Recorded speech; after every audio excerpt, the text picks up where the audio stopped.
Matt, we are now using technology to its maximum. We are streaming to our Facebook Live in Flow community group and recording a podcast at the same time. How good's You're that? multitasking, mate. You become well adept at the podcast reality. Exactly. Well, welcome back to the podcast, mate. Thanks, man. It's becoming my second home. There's just before we get into today's topic, which I'm excited about because it's something we very passionate about.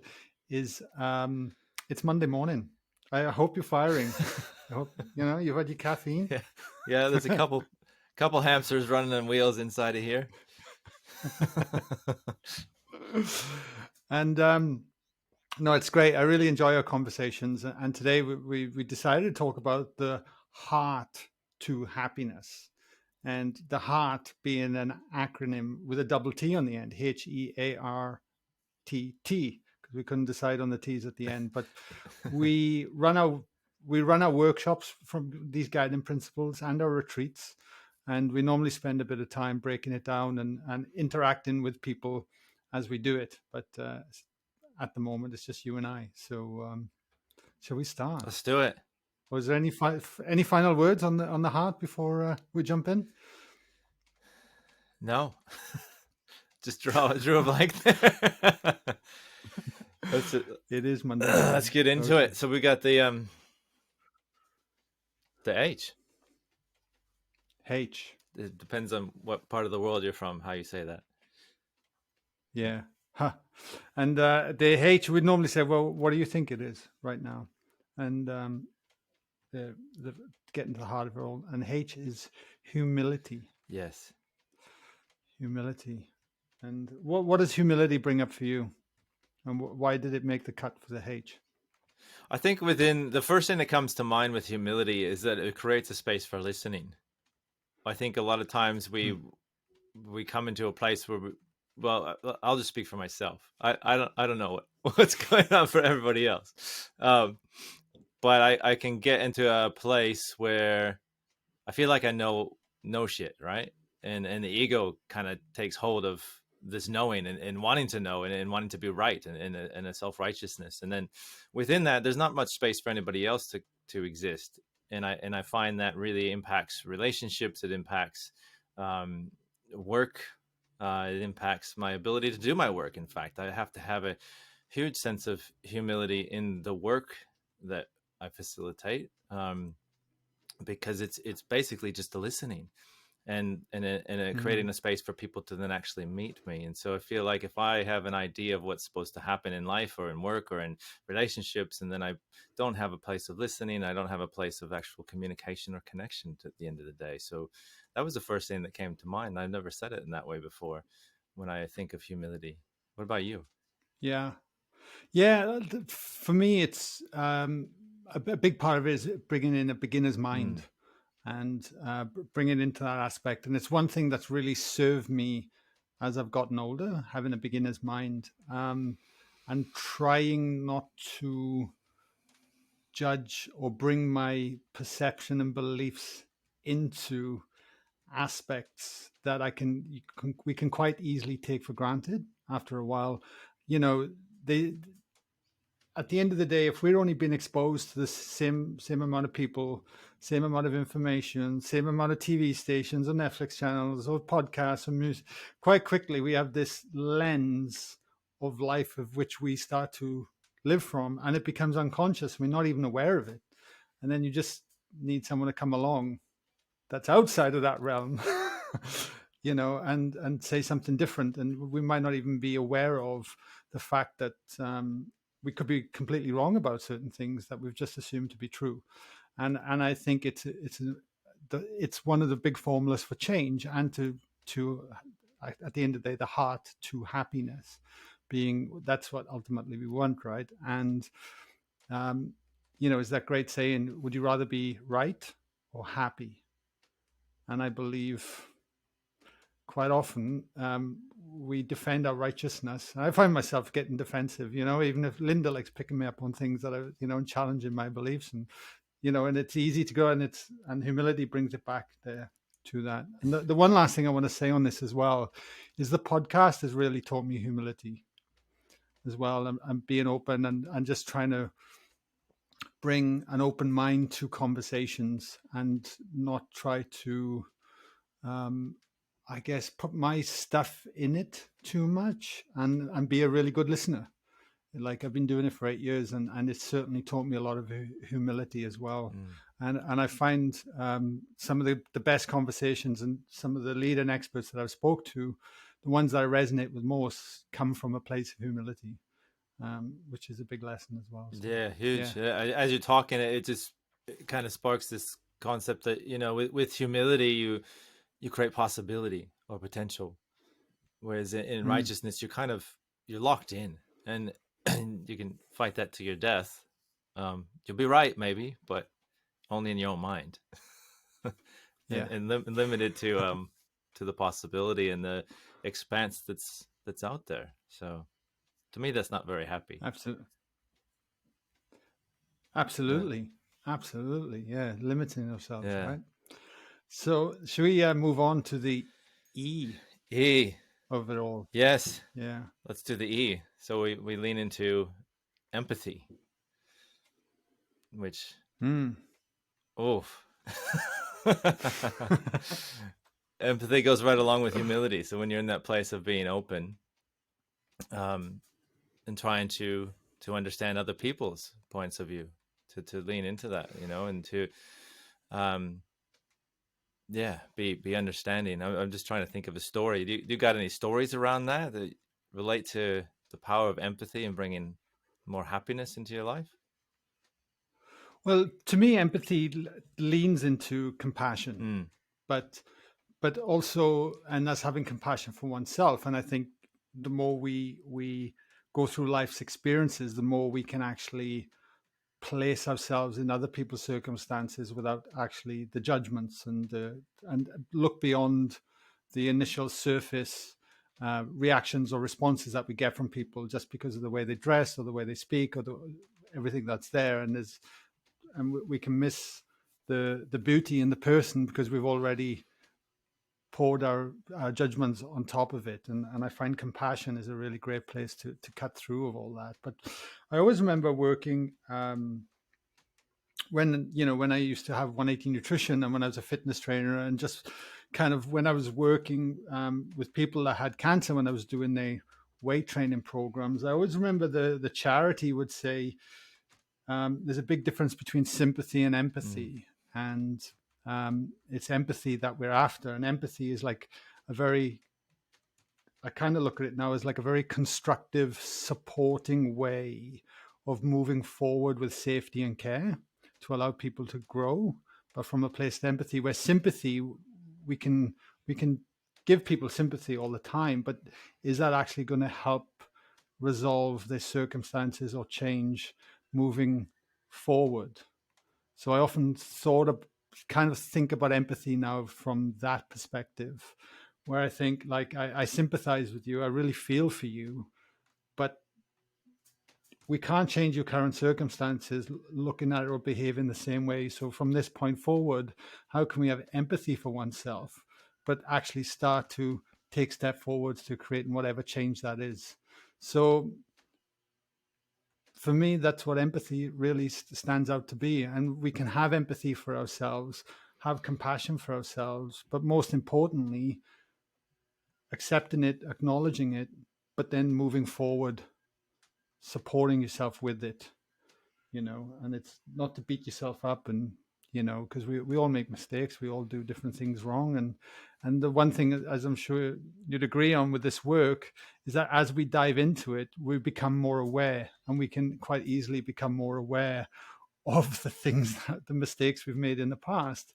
But we're not that person 5 years ago or 10 years ago, and that's where we really need to hold empathy, to acknowledge and accept that, but then learn to let that go as we move forward in our life. yeah, 100%. The empathy creates a momentum. It's like the sympathy. I feel like, because what comes to mind is thinking of sympathetic resonance with like tuning forks or musical notes. Is that if you have something Okay. that's in the same note, um, like two tuning forks in front of you, and then you ping one and you put it next to the one that's in the same frequency, it will start to vibrate, it'll start to resonate. And that to me is sympathy. So sympathetic resonance is that you'll start to encourage that Ah, tuning fork to move into that same vibration that is surrounded by, because it's in that frequency. And so if we go into sympathy with someone else, it's then we meet them in that same place where the problem is, and it's like it's not doing anybody good. Then we're both in the freaking shitstorm. And so it's like, oh, I feel so bad that you are, in that horrible position. You're like, let me come there and be in it with you, and then we're both stuck, and we don't have a life raft, and we can't get out. So empathy then is an acceptance of what is, but actually holding your foundation in what is possible. And so it's a small semantic. I think empathy and sympathy can be used interchangeably quite a lot, but it's a huge difference of, accepting and being understanding of other people and yourself, but knowing that there's something greater and a possibility for you to move beyond that, like you said. So critical to happiness, wow. hey? I love this, mate. You've actually now used two new analogies today, that with the H and the E. Must be something in the air. It's those two hamsters running in my head.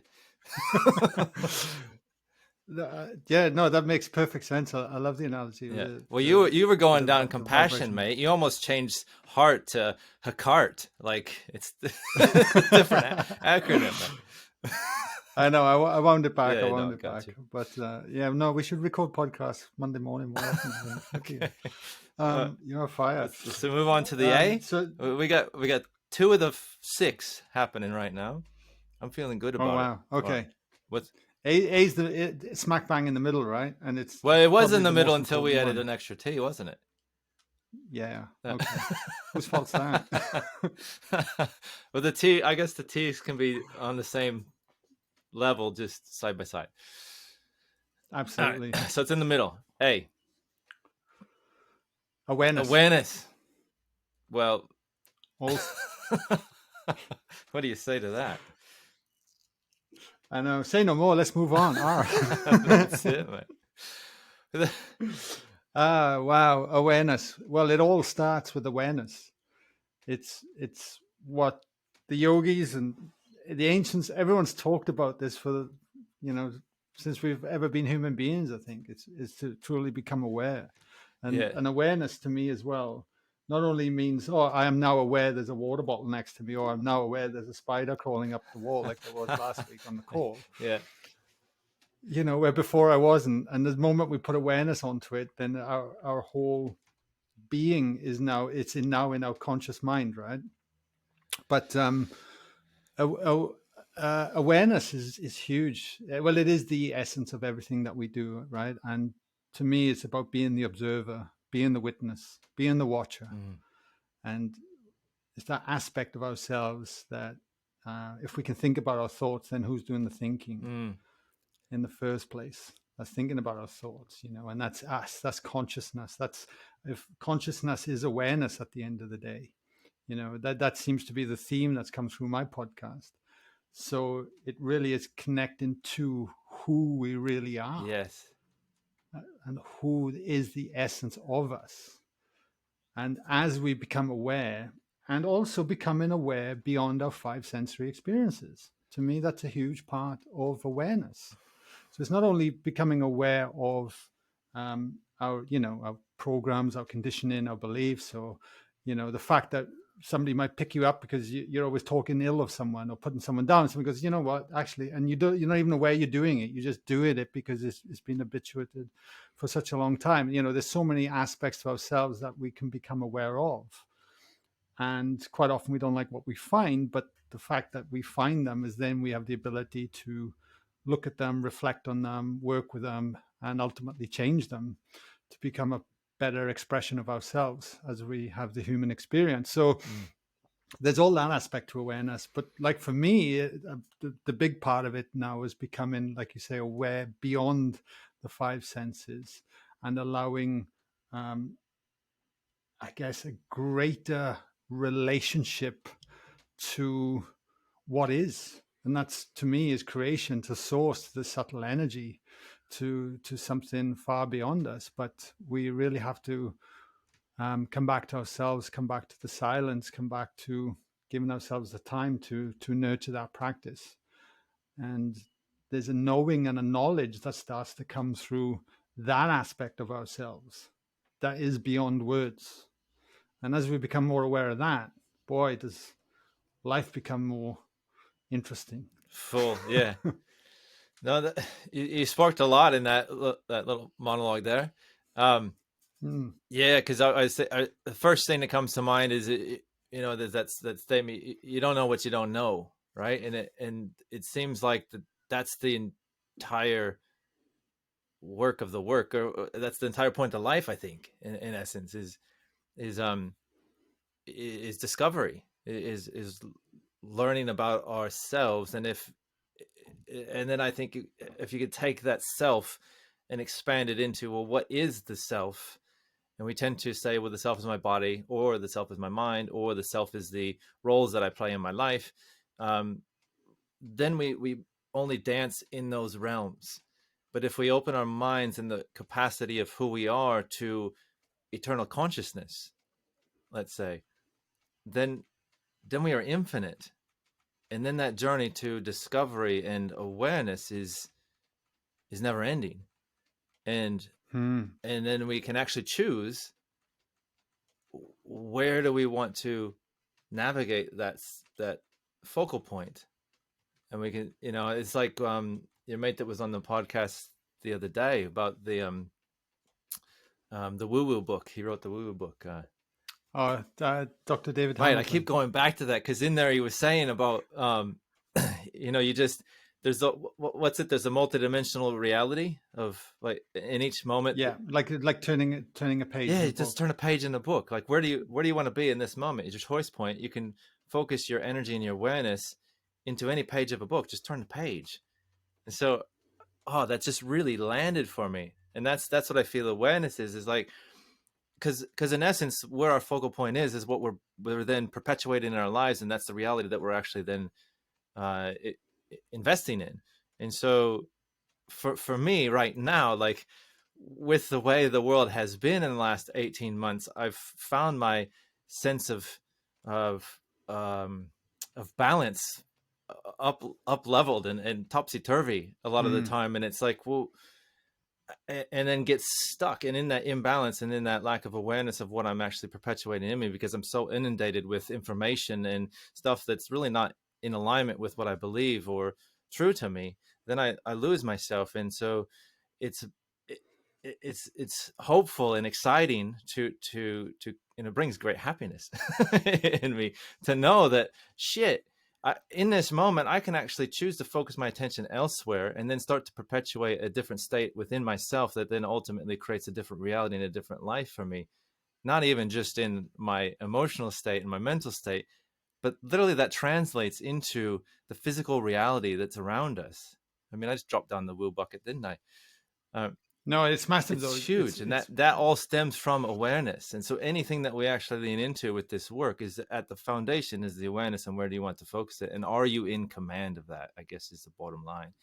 Because we can be aware that we're doing stupid shit, but then actually, do you have the capacity to move from there? And that then leans into the next letter of the acronym. Yeah, yeah. And I just want to add on that briefly, because at the end of the day, we're so conditioned to be moving in a linear time frame. Mm, We're so conditioned to from point A to point B. We check the clocks, we check the, we got meetings, and everything seems to be moving across, and we get lured into the disillusion of then. Happiness is outside of ourselves, because we are then going trying to get to point B, which is a linear way of yeah. thinking, to get to that elusive destination that is then going to generate me more happiness. But every time we accomplish and succeed that, we're on to the next thing, and not acknowledging ourselves that we are. Where for me, being truly aware is being truly present and getting beyond that linear way of being and thinking, and then that comes back into being fully present, back into infinite choice, and realizing happiness is a state of being. It's not that destination. And that's where, and to get the state of being all starts with awareness. Yeah. Well, that's exactly the result of awareness, is a state of being instead of a state of doing. Yeah, And we tend to exactly. have a lack of awareness and then do more. And we're like, shit, everything's still fucked. I got to do more. And it's like, well, no, just stop and be aware. It's Exactly, the exactly. cliche, right? It's just that's it. That's what. Yeah, Uh, yeah, and I flirt with this more and more, and it's because of my daughter Ava, because since Ava's been in here, I've been a very hands-on dad with exchanging with Linda, taking time and stuff, and I've like my work time is completely like halved, if not more, in terms of productivity for work.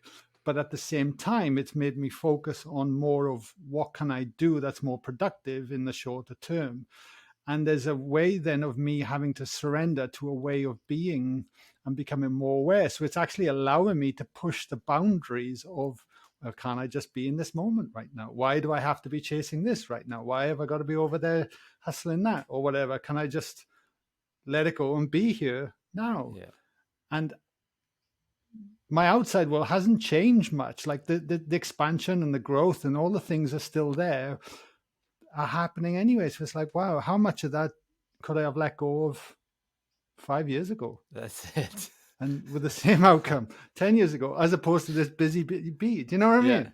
Like, it's crazy. It's Yeah, I get the crazy. image of like like the dog on a chain, and it's like that's chain staked in the middle of the yard, and you can see the grass is worn down in a circle all around it. Yeah.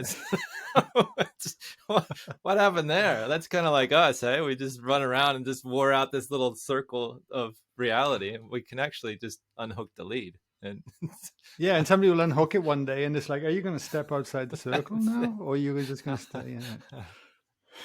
Which and again, we're leaning into the R, aren't we? So the We responsibility, are. because then we do have the keys, we do have the opportunity at any point to turn the page of reality within us and be happy, right? You had a phrase about happiness, didn't you? About, I don't know, it's right on the tip of my tongue, but I can't remember it, so I just thought I'd throw it to you. Oh, I don't know. There's so I know. many. So, There's so many. oh, Responsibility. you know what it is? It's that Hmm? it was, you said it in the podcast with Sage Dyer about the stick and the child playing with the stick. Do you remember?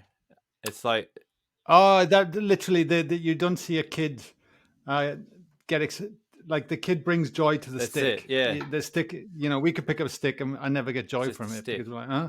It's the same for a kid, but it's because they are joy. They are bringing Yeah, joy yeah. So we all, in. that's what I'm trying to get at. We always have a choice point, and we can. It's not about something to make us happy, the external coming in. It's that you bring happiness to the world around you, and that stems from Mm, these tenets, these aspects, and we got yeah, to take responsibility. and exactly, 100% responsibility. And for me, that rings so true, and that's about to, I guess, let go of the stories, and it after a while it can highlight a lot of things that we might have hung on to dearly as part of our identity, but yet we've never explored it. And while we hang on to those things, we can actually lay blame, Mm, and lay blame can often create anger, frustration, guilt, shame, and they're all debilitating emotions. And while we kind of stuck in them, they are there to serve us for a certain time. It's not to say not to acknowledge them, but there's only so much we can stay in that state before we have to take responsibility for ourselves and our actions, and move forward. And I think it can be very difficult. We can be very unaware of it, and um, but it also allows us to really come from a place that is very freeing once we own it. And then if I'm responsible for all my own actions and my decisions and choices, then I don't need to lean into other people to tell me what to do, and to go, this is what I think you should do, because then you're imposing beliefs on one's person's belief on somebody mm. else. And quite often that can be then to fulfill ourselves because we're unsure within ourselves. That's why we end up normally imposing beliefs. So for me, really taking responsibility is been very freeing in my life, because I did carry a lot of blame. I used to blame the government, was my big one, for a lot of things, and the structure, and I was very rebellious in a kind way. I've never been a unkind person, but I just tried to buck the system, and then realized one day I have to actually take responsibility, because I was blaming, this is ridiculous. Why do people have jobs? Why do people have mortgages? You're getting, Yeah. like, no, we've all got our individual realities. We're all living here. Fucking own it Mm. and work with it and make a life that you want. But a lot of those elements, which I couldn't see at the time, were actually stopping me from getting to the very things that I wanted. So Yeah. it hit me square in the face. 100%. And as you're talking, I think for me, responsibility, the word responsibility got drilled into me as a kid. And it's like, take responsibility, like clean the house, clean your room, do your Oh, chores yeah. kind of thing. And it's like the task orientated kind of sense of responsibility, get a degree, get a job, that kind of stuff. And it's like, um, and so it was like for a long time, that's where I thought responsibility lied. And I've struggled over the years with undiagnosed depression, and would get really deep and dark at times, and really deflated and unmotivated, um and it wasn't until I started to realize that responsibility doesn't have to be an action, it can be a state of being as well, and that taking responsibility for my state of being was what was a game changer, and catching those thoughts that create that downward spiral of feeling heavy, depressed, and hopeless, and like I had no way out. And so it was owning my mental aspect, taking responsibility for that then allowed me then to move in a more responsible way in my life, if that makes sense. So Does totally. yeah, inner responsibility I think is just as important as an external doing. It's Yeah. massive. And yeah, and we see that when like what we find is that people that come to our retreats mainly, have taken responsibility and they're ready to take action and step into that. I remember when I decided I wanted to change and started to own it, I would then eke my way into thinking, oh shit, what's this going to unveil now? What's this going to face? And get quite scared about it all. But at the same time, really, well, it leans into our pillars, doesn't it? I'm going off on tangents now. You're all over. But I know, That's all right. But yeah, it's a big one. I'll just say that. 100%. Yeah. So T, first this T is of the this T is piece. where our opinions split, and we had to have two T's because we couldn't just resolve it.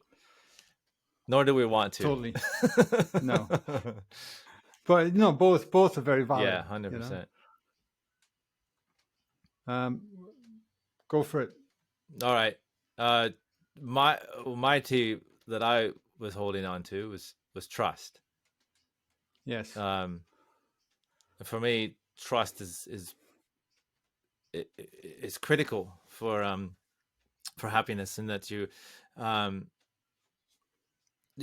because it's like a letting go of control, and that when I was in a place of not trusting, and then I would have to really I actually would grind my teeth a lot at night and really have like a clenched jaw, Wow. because it was and what I discovered over the years trying to resolve that tension within my jaw was this is a will force area in my body, and that I would hold and clench because I didn't have that connection to a trust, to a knowing that everything's going to work out, everything's unfolding exactly as it needs to, kind of concept. And so I would overcompensate for that lack of trust within me from a place of will, and I've got to make this happen. If I don't do it, nothing's going to get done. Those types of beliefs. Mm, And so it was through the work and through opening my awareness and my consciousness to a greater capacity within myself, and a larger part of myself, that I started to, through synchronicities and through different events in my life, realize that there's a lot going on that is beyond my control, and that I actually don't have to have as much control, number one, or have to be in as much control as I think that I do. And then that's always a constant battle because I'm such a control freak, right? Um, in the way that I organize the chairs at the retreat. And I didn't say that. just, the gong has to go here, and that, you're off 1 mil, and like that, what the hell's wrong? Something's not right. Yeah. No, but then it was so that's a big thing for me, is trusting and just letting go of the control, because then it frees me up. And then, again, like I said earlier, it creates more possibility and more potential for something more than I know to emerge through me, which a lot of times is the better, more effective route than where I think that I need to go. Yeah, 100%. And what that triggered in me, the thought was basically, is how much energy that consumes. So Yes. so if we constantly, unconsciously or consciously, trying to control everything and not having a certain element of trusting and surrender to it, because that it controls an illusion anyway, really, then we can quite easily be ruminating. We can be firing those thoughts. We can be creating those emotional states that are keeping us stuck, and all that energy is getting wasted. You will become like leaky buckets, and then, as opposed to using that energy to slowly channel into what it is, our true intention and what our heart's desires are, and to come from a place of creation. And when you're not coming from that place, you're coming from less fear, Oh, yeah. and then you start making decisions that are based upon passion and inspiration, as opposed to fear and scarcity. Mm. And they're massive. Yeah. And it can be a real grapple, and it allows you to be more present if you can be more trusting and try not to control and question everything. Mm. Yeah, You said the F word, mate. The there you go. fear. It's so prevalent in the human condition, isn't it? To Yeah, react from that place of fear, and yeah, and that's a contraction, and so it's a closing down. So absolutely. yeah, for sure. Yeah. And the last T is truth. Truth. Truth. Yeah. And for me, I wanted this in there. It's a big one, because to me, truth represents coming from the heart. Mm. And if you listen to your heart and create a relationship with your heart, and that way of that knowing that's ever present, then they say the truth will set you free. So I think, looking back a lot in my life, I struggled and had pain because I just had so many beliefs in the way that weren't allowing my truth to express itself through.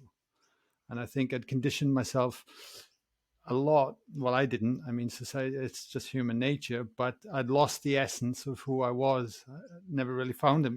They say the first 7 years, are the biggest impression of who you're going to become as an Mm. adult. And this work obviously allows us to start to pull back the layers to get back to that essence of who we are. And for me, I have a lot less drama in my life these days, because I kind of come from my truth. Yeah. And I want to stick to my values and my principles and keep it simple, but ultimately, um, honor what's true and what's right for me. And I make decisions from that place. Like, if it's not a hell yes, it's normally a no these days, because um, so it eradicates a lot of unnecessary pain, I find. Mm. But the difficulty is that if we have strayed a long way from our truth, it can feel really hard to look there, you know and we it can be a scary place to be, but obviously it's actually not that bad when you get to know yourself a bit more and let the truth of you shine through. So Mm.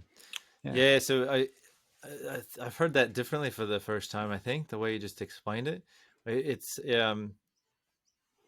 maybe I was in a place of acceptance for the first time instead of fighting you. Yeah. But no, it feels like authenticity is what you're leaning into, Yeah.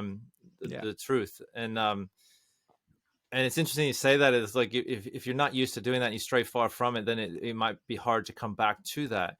And the I think with, how do I say this? It's